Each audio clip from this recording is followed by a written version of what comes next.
I finally did it. I am officially caught up on the days of writing this book. So now I'm actually on the day that I am to be writing.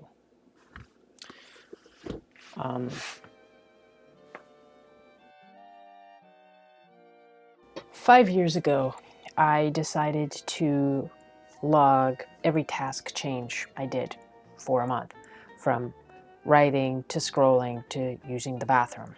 If I took a break for lunch, it got logged. If I scrolled on TikTok for 3 hours after, it got logged. If I switched between 3 different things within the span of 10 minutes because I was trying to figure out what felt right to do, it got logged. At the end of the month, the log revealed a few things. I've got to fill the glass all the way up, otherwise I just will neglect to drink water, and then wondering why I feel so uncomfortable and angry later. First, that I was using my phone a lot, sometimes several times within the same hour. Second, I was doing a lot of little things in between bigger things. They seemed to be like bridges to get to the actual thing I wanted to do, and that was interesting. For instance, at the time, if I wanted to write after eating, I wasn't just going from the kitchen table to my desk. I appeared to have all these buffers. A lot of times that was maybe using my phone for 20 minutes, but it was also stopping to look out the window or pet my dog, or suddenly feeling the need to change my clothes because my pants just didn't feel right, or looking through my desk because I wanted to flip through pages of my journals. It never seemed to be a clean break from task to task. It's not something I ever noticed I did until recently when I started a new log and noticed a similar pattern. This log recording is all for fun. It's not something that I saw and wanted to copy. It was actually something that Jeffrey suggested I do when I quit my job. The current log has become a distraction. No longer is it this thing that I can stop and record to see where my time is going, but now it's this thing that throws me off the flow of my day. It doesn't feel like a bridge. It feels like jumping off into a different path, and not one that connects to the larger path, just completely to a different off. Anyway, if I wanted to take the dog out now, I had to make a pit stop to come and write it down, and it no longer felt like an organic easing into taking my dog out. Now, it felt more like a demand, a task, one that I didn't sign up for, which technically I did, because I gave myself this little experiment. If I didn't write it in the moment, I could always come back and try to record from memory what I did, and that worked like for a day or two, and then I was just completely forgetting to come back to the book. So I'm getting rid of the log this time around. I did it once as a novel experiment, but now that it's no longer a novel, it's a drag, and it's a disruption of flow. Not that I have what anyone would categorize as flow, but it's my flow, and it works. The problem is, well, not really the problem, but the thing that I'm trying to figure out now is that I bought this, the Midori Codex, 368 pages, specifically with the intent to record 1 page a day for a year. I filled out about 12 of those pages. I missed 2 days, and even the days leading up to those missing days were paltry, I was going to say haphazard, that's not the right word. Sad, just sad things. Half-hearted. Sad logs.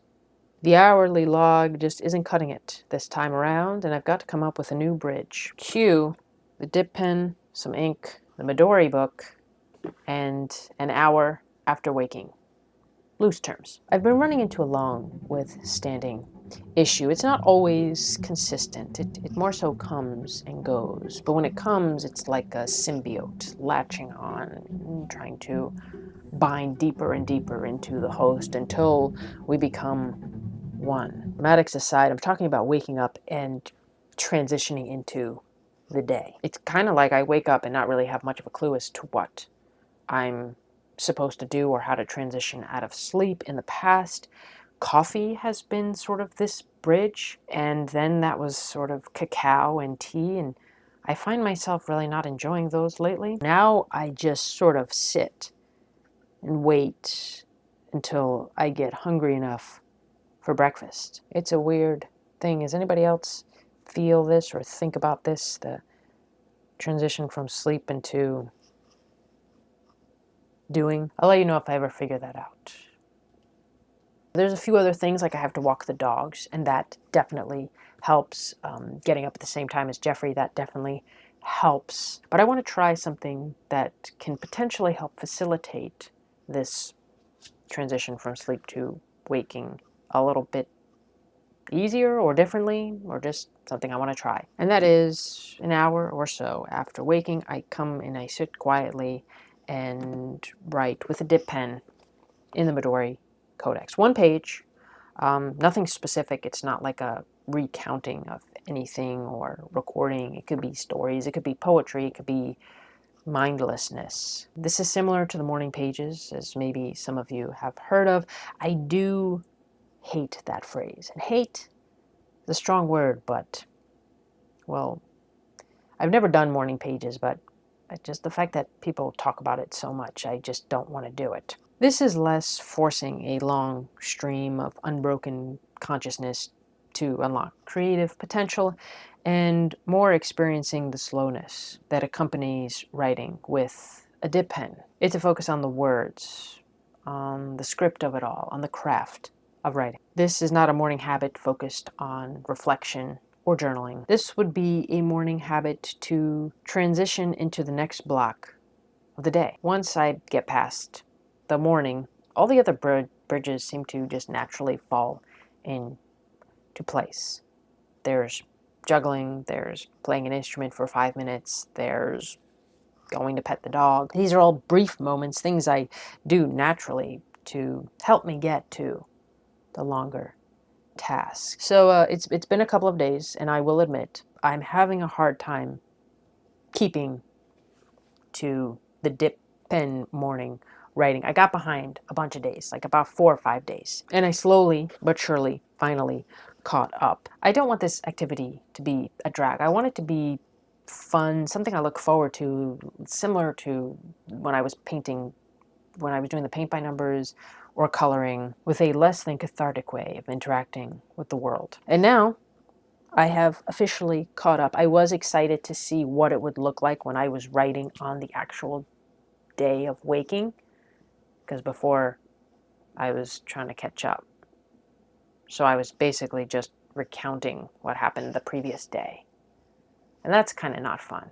I don't think I'm a good journaler. I basically wrote how I thought there were 31 days in June, and I saw that it was July 1st, and I saw the previous page had June 30th. So now I'm thinking, where's June 31st? And I'm flipping back through all the pages looking for that missing date before I realized there are only 30 days in June. That got me like 2 paragraphs. Shortly after, though, I felt like I should change my ink. I was using the Oxblood Diamine, which I had bought for my fountain pens, and it's a big jar, and I kind of felt like I don't want to be having it open and drying out potentially. And I've got all these little jars that I've had for the longest time that I just collected from little like kits, calligraphy kits and stuff. So I figured I would break these out and start using them up. Some of them have like half ink, some of them are powdered that I just can add a little bit of water to. And I also started using 2 different pens. So I was using this glass sort of pen that doesn't have a classical nib, it's just this divoted, swirly type of pen, but it wasn't fitting in the ink bottles. So then I switched to a classic, metal nibbed pen. This sort of pen is definitely the least forgiving when it comes to writing left-handed. Lots of stops, scratchiness, but I still enjoy it. I don't enjoy writing pages at a time, but one page is quite good. This one is smooth, and it lasts a lot longer too. Definitely like maybe 5 lines of a page. But this one, because its nib is a bit more broad, is prettier. It makes better letters, and I do like seeing that. So out of the two, this one's more enjoyable to write with. This one, I like making letters with this one. Anyway, I'm also excited to start using up these inks because I never knew what to do with them, and now they have a purpose in life. And I'm going to save these jars because they are pretty cool, and probably use them as little traveling jars. I'll fill them up with some of my fountain pen ink. Put them in here because this is where I keep my Waldman imagination, my Waldman pen, fountain pen. I don't have spare ink in here, but I'm thinking about when these are done, filling them up with some ink and just dropping them in. There are easier ways to do this, I'm sure, but not for me. That's, if you understood any of that, thanks for watching. Thanks for... This will be the first time I have nothing to recount but a night's sleep. This is why I've not been really much of a fan of morning writing, because there's not much going on, if ever, but specifically right now. I've got my ink, which I spilled. This was halfway and I spilled it. There's really not much left. I've got my pen, which is a pain to use because it's very narrow. I might have a better time doing this experiment if my pen weren't so narrow and it was more comfortable to use. But alas, that is what I am using. Let's get to this. I haven't even brushed yet. I'm gonna put on some music, and that's it.